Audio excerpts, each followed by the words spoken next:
some trips change more than your destination. Claire never thought a single weekend could stir emotions she'd buried for years. The rain fell in slow silver lines across her car window as she sat parked outside her office, staring at the glowing text on her phone. "Can't make it, honey.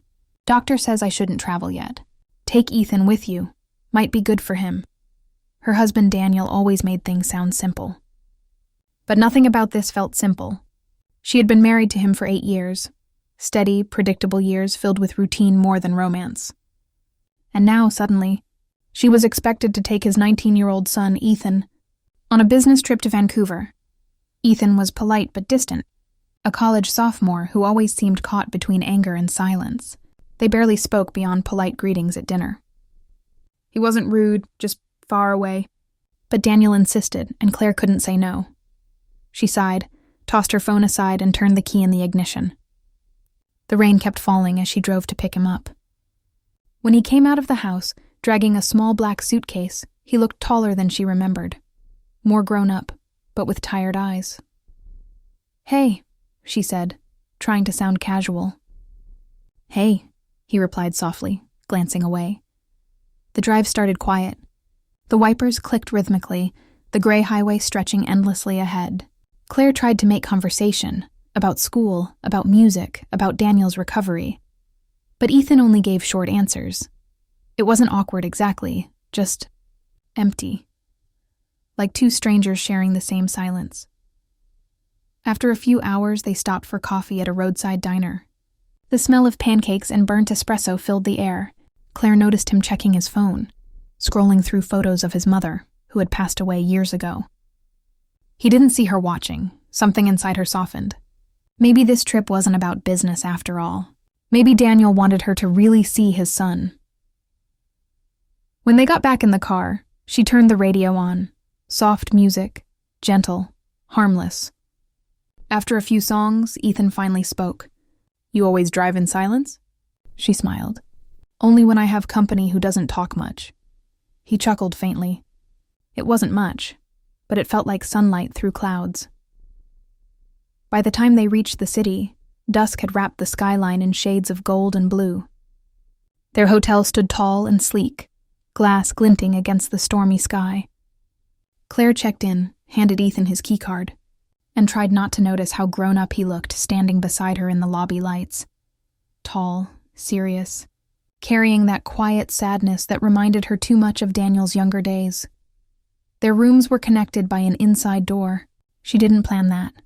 It was just how the hotel arranged it. As she unpacked, she heard him moving around next door. Music played faintly. An old song, soft and emotional. She sat on her bed, staring at the work folder on her laptop, but she couldn't focus. The city lights shimmered outside the window, and for a moment she just breathed, alone, but not lonely. Then she heard the shower turn on next door. The sound was faint, but it caught her off guard. The water hit tile in a steady rhythm, echoing faintly through the wall. She told herself not to think about it, but the sound brought back memories of when she used to travel with Daniel, when things between them had still felt alive, when they'd laugh late at night in hotels like this. Now there was only silence, and the faint sound of water running in the next room. She shook her head, trying to push the thought away. It was just Ethan, just her stepson, exhausted from the drive. She opened her laptop again, forcing her mind to work. But the rain outside grew heavier, and somehow, the quiet between their rooms felt louder. Later that night, she couldn't sleep. The clock read 1:17 a.m. when she finally gave up and sat by the window. The city below looked alive. Car lights weaving through puddles, neon signs flickering against wet glass. She thought about Daniel, about how distant he had become since his illness, how the house had grown colder, quieter. Then she thought about Ethan, the way he had looked out the window in silence, his hands clasped like someone carrying too much unspoken weight. He reminded her of herself years ago, uncertain, searching, pretending to be fine. The next morning, sunlight streamed through the curtains. Claire groaned softly, realizing she'd fallen asleep by the window. The clock read 7:42. She stood up, stretched, and knocked on the connecting door. "Ethan, you awake?" No answer. She hesitated, then turned the handle. It wasn't locked. The room was quiet. His bed was made, his suitcase open but neatly arranged. The shower was running again. She smiled a little. He was up early. Good sign. She turned to leave when something caught her eye. On the small table by the window lay her silver locket, the one Daniel gave her on their 3rd anniversary. It wasn't supposed to be there. She'd left it in her bag last night. Her hand froze midair. Why was it here? She looked toward the closed bathroom door, steam curling from underneath.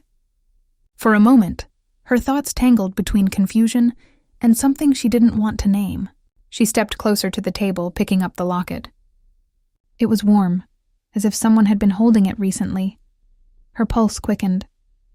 Maybe she'd dropped it last night. Maybe he'd found it and meant to return it.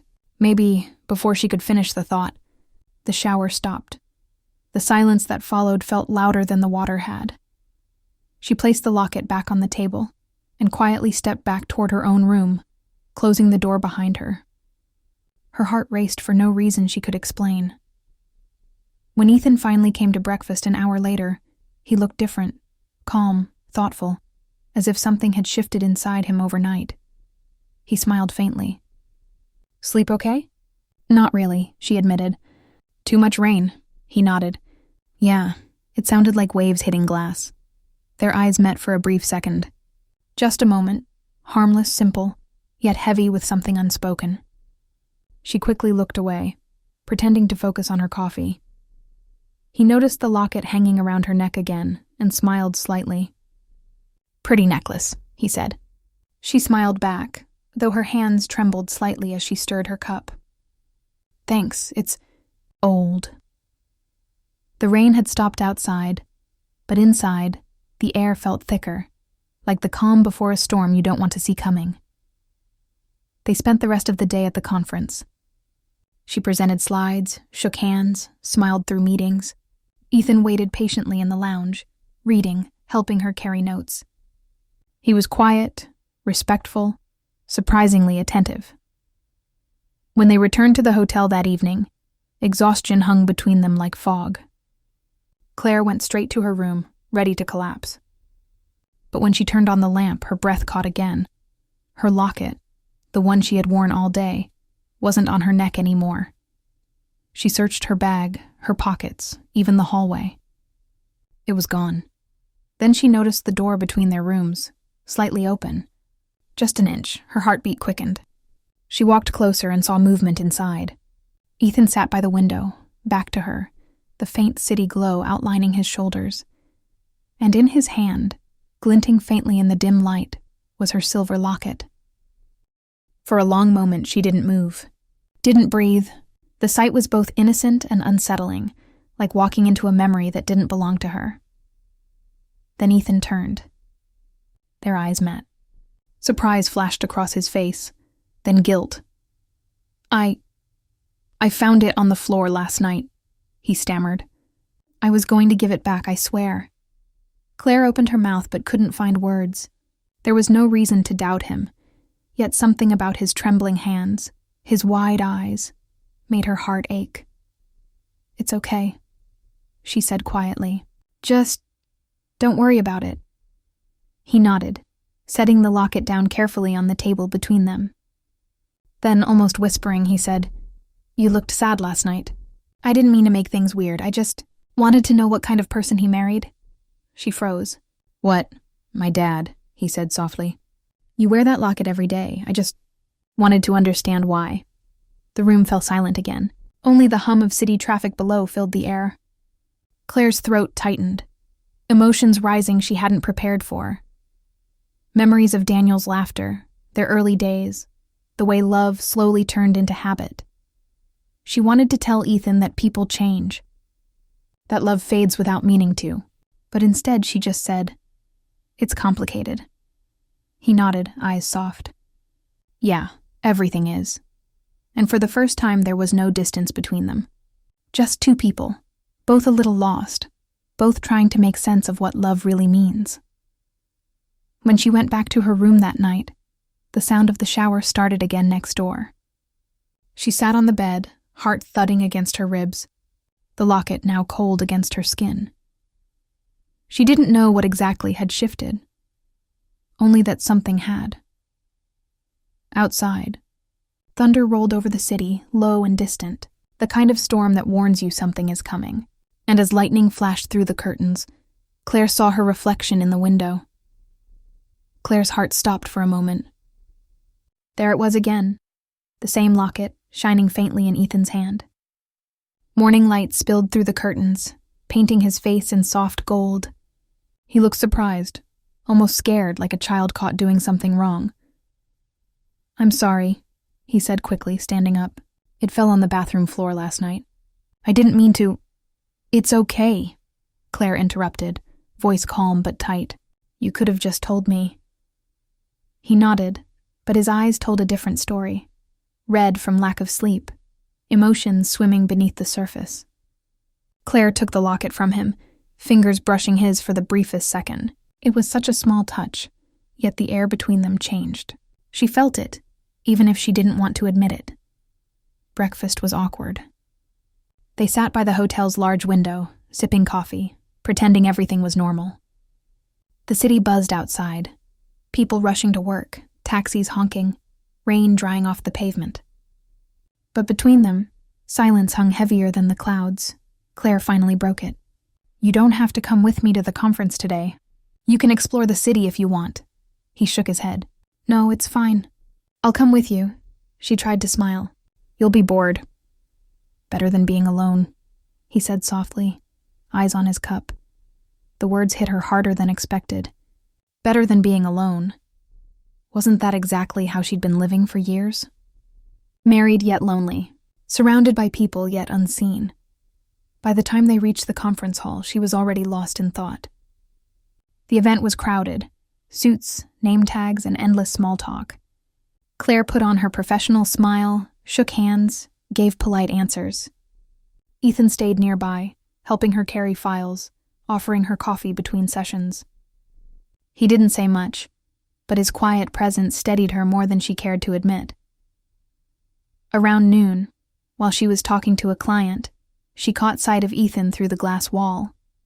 He was standing outside under a tree, looking up at the sky, raindrops sliding down his jacket. There was something strangely poetic about the moment. A boy lost in a city, searching for something he couldn't name. That evening, the weather turned worse. Thunder rumbled over the city, and heavy rain washed the streets clean. The hotel lobby was filled with travelers waiting for cabs, the smell of wet coats and coffee filling the air. Claire sighed when she reached her room. The lights flickered once, then went out completely. Power outage. A second later, went a knock on the door. "Claire?" Ethan's voice was soft, uncertain. "Are you okay?" She opened the door. He stood there, rain-soaked, his hair dripping, his jacket clinging to him. "I went out to grab food and got caught in the storm," he said, half laughing, half breathless. Without thinking, she handed him a towel. "You'll get sick." He took it with a smile. "Thanks." They stood there for a few seconds, the hallway dimly lit by emergency lights, the sound of thunder echoing outside. Claire realized her heart was beating too fast. It wasn't fear. It was something else. "You should dry off," she said quickly, stepping back. He nodded and disappeared into his room. Claire shut her door, leaned against it, and exhaled. She didn't like how her mind was spinning, how small details suddenly felt too loud. The smell of rain, the sound of his footsteps next door, the quiet warmth that lingered from that brief exchange. 15 minutes later, a soft knock came again. She opened the door halfway. Ethan stood there, dry now, wearing a plain white t-shirt and jeans. He looked calmer, but his eyes still held something unreadable. "Power's still out," he said. "I found candles at the front desk." He held up 2 small ones, smiling shyly. "Thought you might need one." "Thank you," she said softly, taking one. Their fingers brushed again, a tiny spark that neither wanted nor expected. The candlelight filled the room with a warm glow, soft shadows flickering across the walls. The world outside seemed far away, No noise, no phones, no distractions. Just silence. They talked, first about work, then about life. Ethan spoke about college, about how hard it had been after his mother died, how he felt like he could never make Daniel proud. His voice cracked when he said, "He talks about you like you're perfect. I guess that made it harder to feel like I fit in."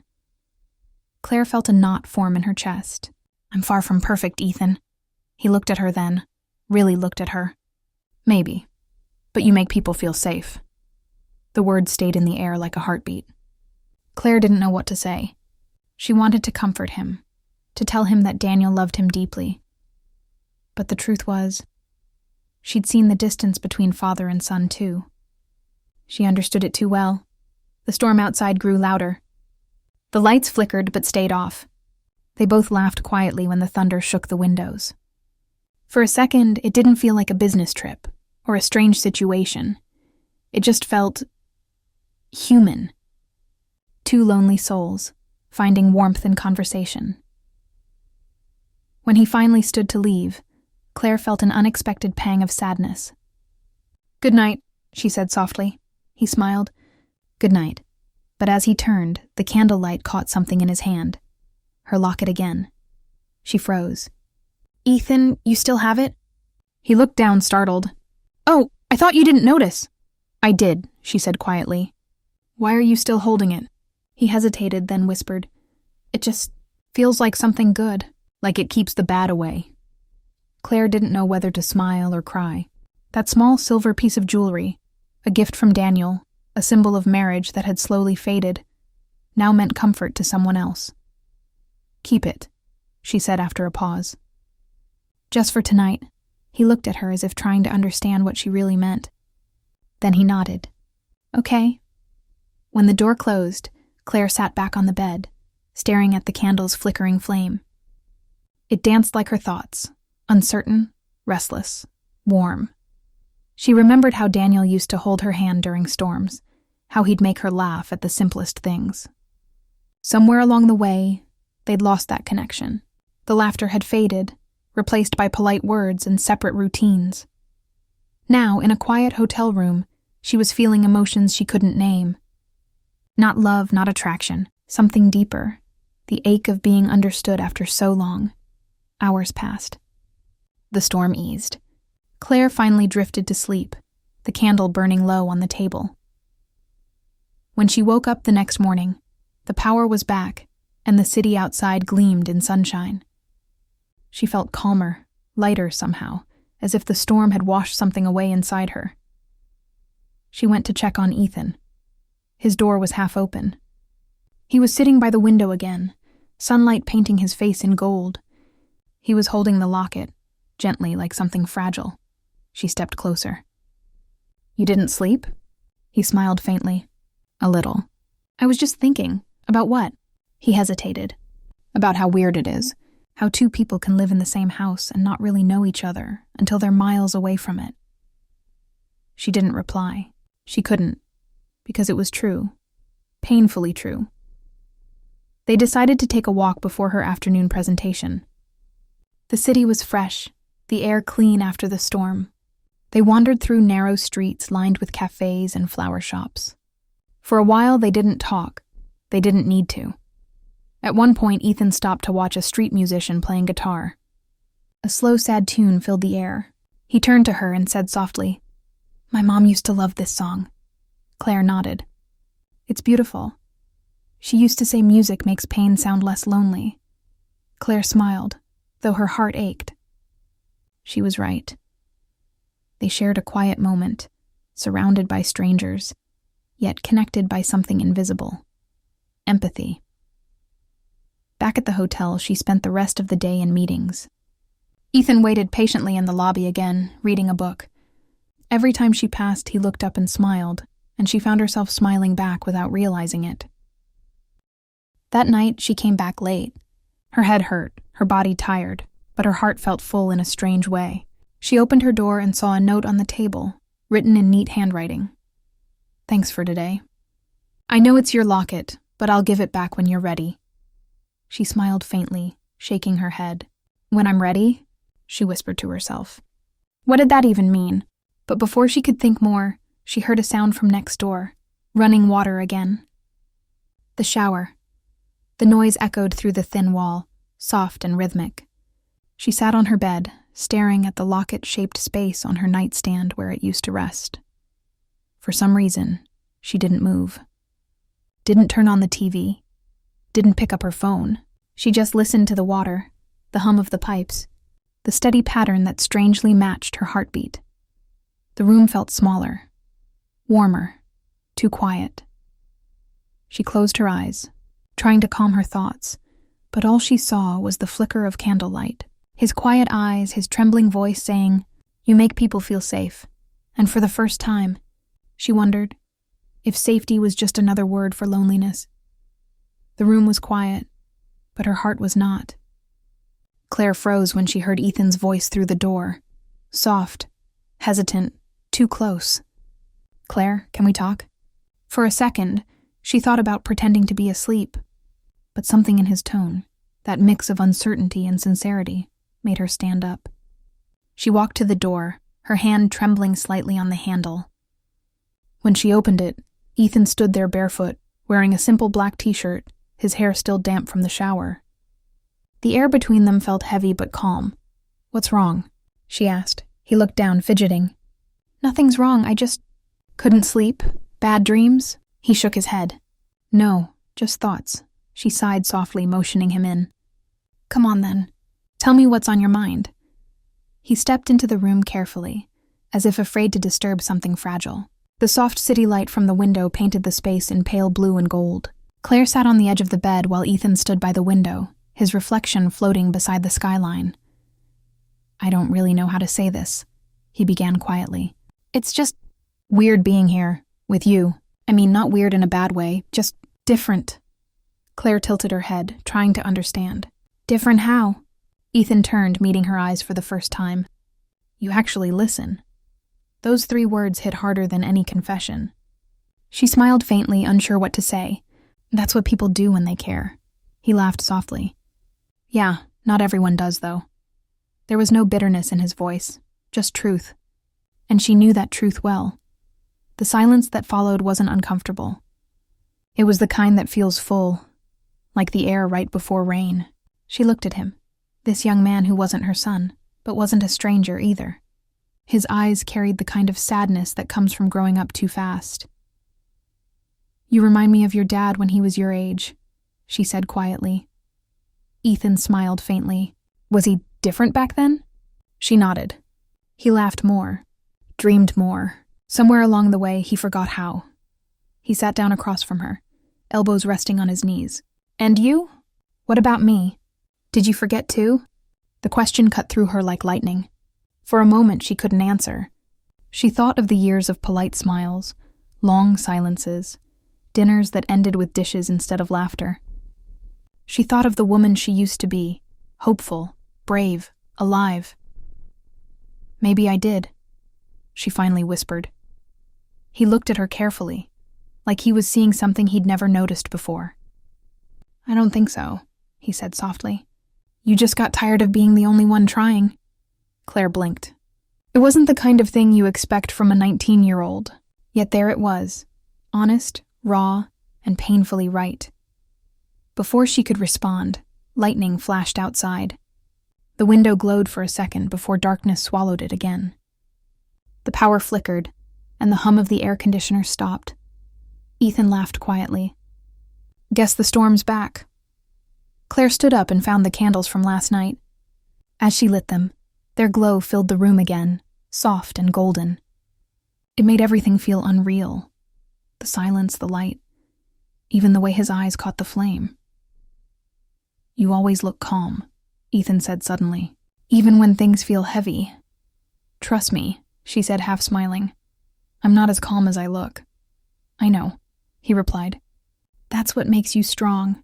She looked at him, really looked at him.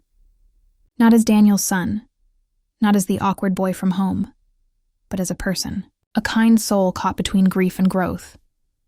"Ethan," she said gently, "whatever you're feeling, confusion, guilt, anything, it's okay. You don't have to hide it." He nodded, his jaw tightening slightly. Sometimes I feel like I'm not supposed to feel anything, like I have to be fine all the time. That's exhausting, she said softly. It is. He exhaled.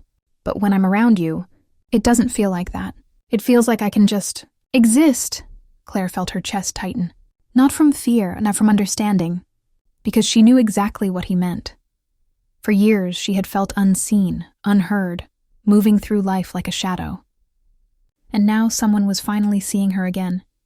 Not as a wife, not as a co-worker, but as a human being. She didn't say anything. She didn't need to. The silence between them said enough. After a while, Ethan stood up. I should go. It's late, she nodded. Good night, Ethan. He smiled, lingering for a moment. Good night, Claire. When the door closed, she sat still for a long time, staring at the candlelight. Her heart was restless, full of something that wasn't love, wasn't desire, but something close to both.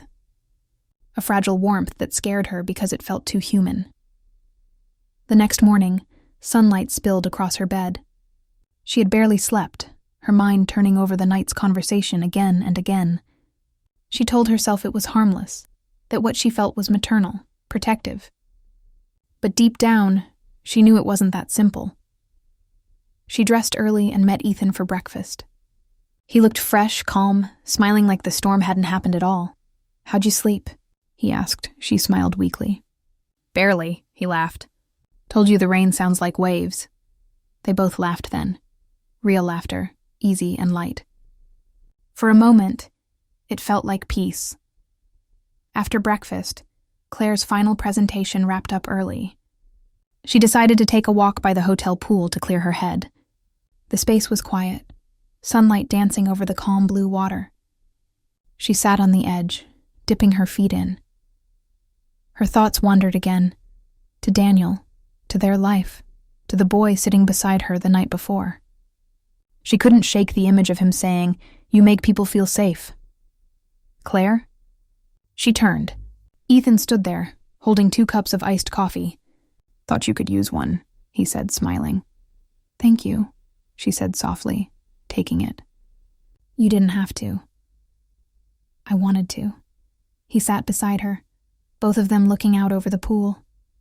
The air smelled like chlorine and rain. For a while, neither spoke. Then Ethan said quietly, I've never told anyone this before. She turned to him. Told anyone what? He took a deep breath. That I'm scared of turning out like him. Your dad? He nodded. Yeah, he's a good man, but he forgets people sometimes, even the ones he loves. I don't want to be like that. Claire's heart ached. You won't be. How do you know? Because you notice things, she said. You listen. That's more than most people do. He smiled faintly, his eyes soft. You always say the right thing. Maybe, she said.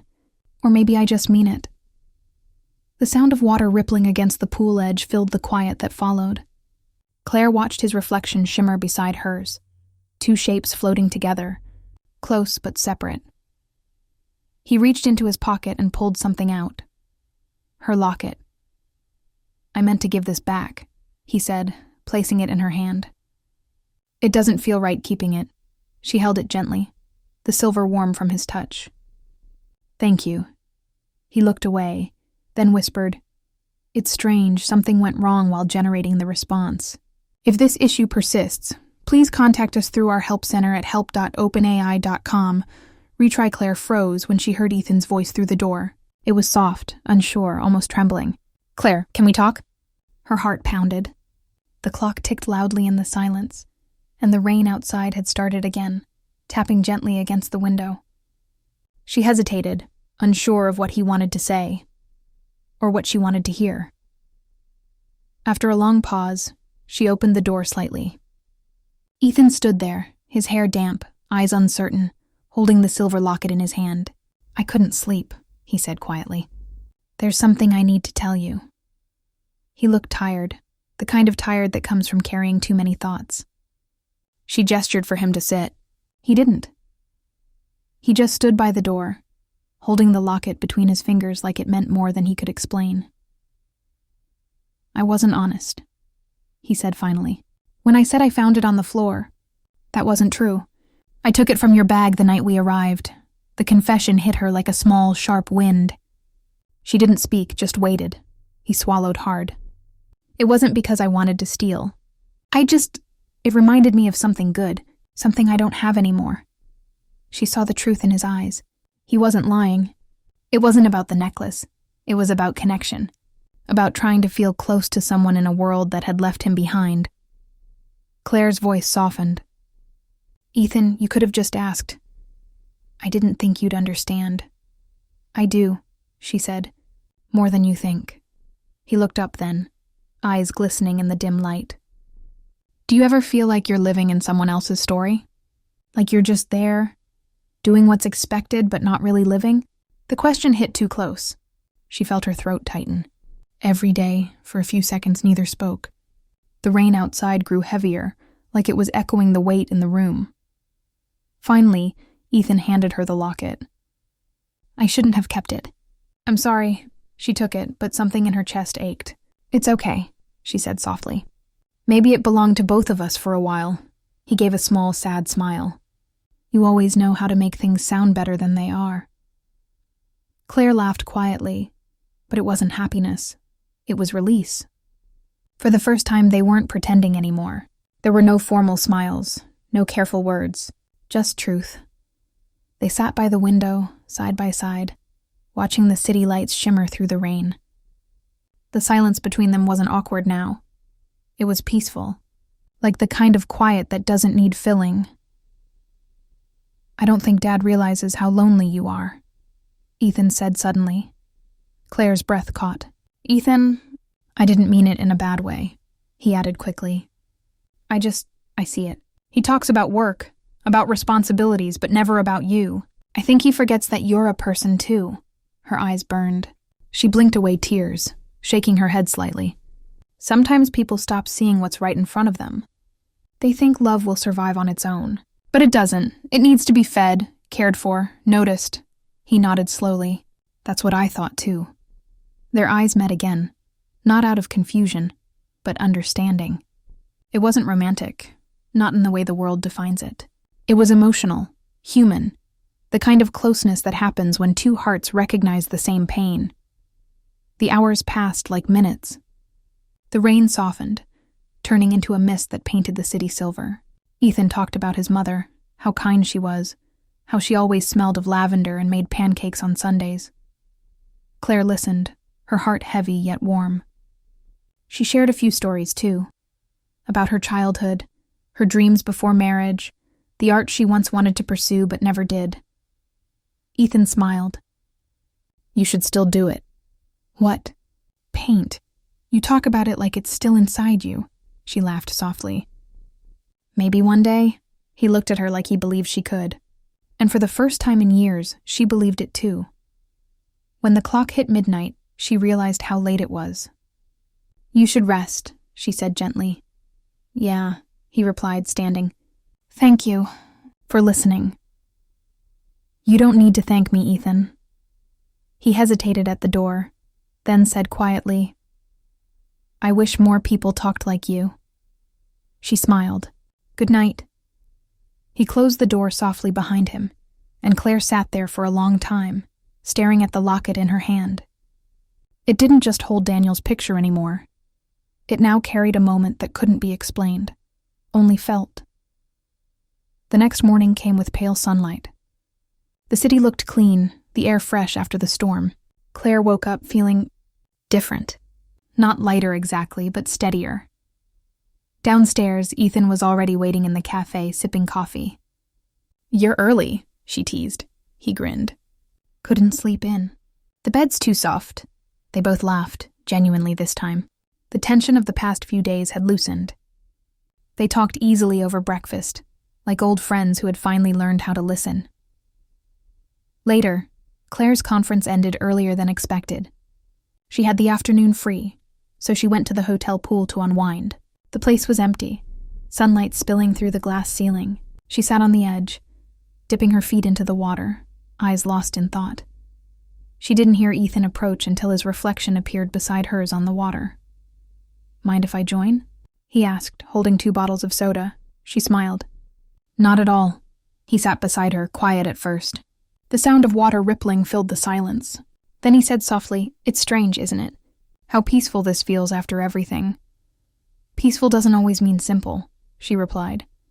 He nodded slowly. "I've never talked to anyone the way I talk to you." Claire looked at him, searching for the right words. "Maybe it's because we stopped trying to be what we think others want." He turned to her, eyes warm. "You make people feel like they can breathe again." She looked away quickly, pretending to watch the water. Her heart thudded, not from confusion, but from recognition, because that was exactly what he'd done for her too.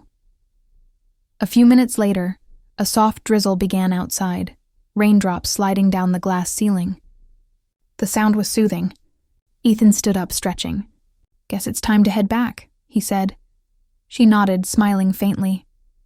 "Thank you for being here, Ethan." "For what?" "For reminding me that kindness still matters." He gave her a small, thoughtful look. "It's you who reminded me. I just listened." They walked back to their rooms, the air calm between them. But when she entered her room later that night, she saw the locket again, lying on her bed this time, shining softly under the lamp. A note was beside it. "Some things you keep. Some things you give back. This one belongs to you." She touched the necklace gently, her heart swelling with emotion she couldn't quite name. When she went to thank him, his door was closed. She hesitated, then knocked once. No answer. The lights inside were off. Maybe he was asleep. Maybe he just needed quiet. She walked back to her room, the locket cool against her palm, and stood by the window. The city lights reflected in her eyes, distant yet alive. For the first time, she felt something she hadn't in years. Peace. Not from love, not from closure, but from knowing that connection doesn't always have to make sense. Sometimes it's enough that it happens at all. The rain picked up again, steady and soft. She sat on the bed, her thoughts quiet, her heart learning how to rest. But just as she began to drift into sleep, a sound broke through the calm. A phone ringing on the nightstand. Daniel's name flashed on the screen. Her chest tightened. She hadn't spoken to him properly in days. She hesitated, hand hovering over the phone. When she finally answered, his voice was cheerful, unaware. "Hey, honey, how's the trip? You two getting along?" Claire's lips parted, but no words came. She looked toward the door connecting their rooms. The same door that had been a wall and a bridge all at once. Ethan's light was still off. His room silent. She took a deep breath and finally said, "Yeah, we're okay. We understand each other better now." Daniel laughed softly. "That's good. I knew it would help." "Yeah," she whispered. It did, but when she hung up, her chest ached. Because she knew things had changed. Not in a way anyone would see, but in ways that would never leave her. She turned off the light, the locket resting against her heart. The sound of rain filled the silence.